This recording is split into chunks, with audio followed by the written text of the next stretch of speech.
Hello everyone, Indian किचनमध्ये तुम्हा सर्वांचं सहर्ष स्वागत.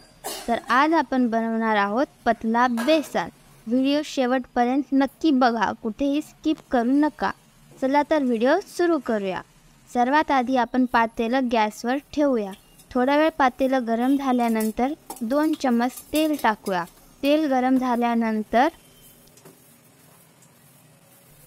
तुमच्या हिशोबानुसार थोडीशी मोहरी टाका आणि मोहरीला थोडासा तडका दिल्यानंतर लगेच जिरा टाका.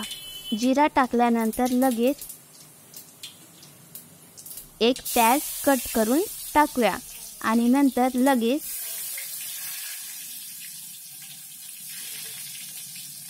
कढीपत्ता टाकूया. मग नंतर कोथिंबीर आणि लसूणचा पेस्ट एकत्र करून टाकूया.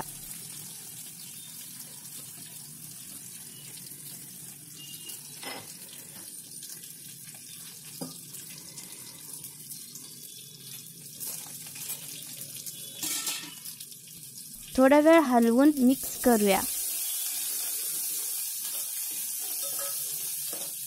आणि नंतर जोपर्यंत असा खेरा रेड कलर येत नाही तोपर्यंत या पेस्टला तसंच तळू देऊया आणि 1 मिनिटानंतर एक टोमॅटो कट करून टाकूया. नंतर 1-2 मिरची कट करून टाकूया.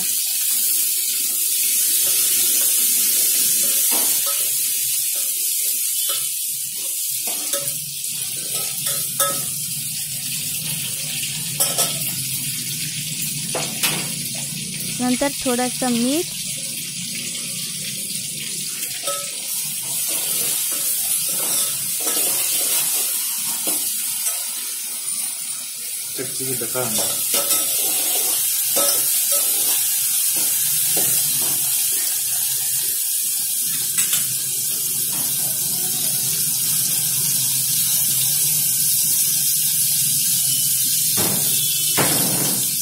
आणि 1-1.5 चम्मच चटणी म्हणजे रेड मिरची पावडर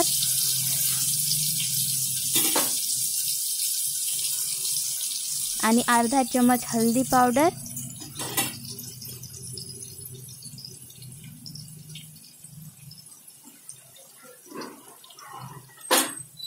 आणि नंतर थोडंसं चांगलं मिक्स करून घेऊया. 1 मिनिट त्याला तसंच गॅसवर बॉईल होऊ द्यायचं.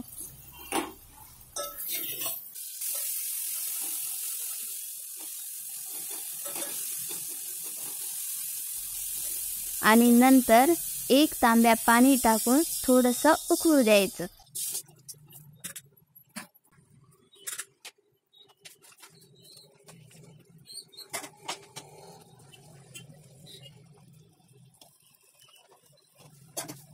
जोपर्यंत उकळी येत नाही तोपर्यंत त्याला तसंच उकळू द्यायचं आणि नंतर 1 कपची चुनपीठ पावडर टाकायचं तुमच्या हिशोबानुसार.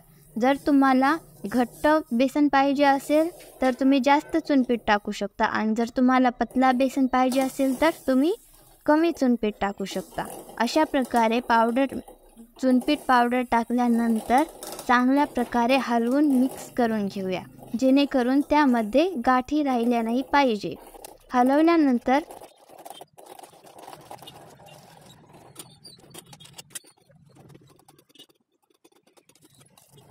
पाच मिनिट त्याला झाकून ठेवूया आणि त्यानंतर आपला तडका बेसन तयार.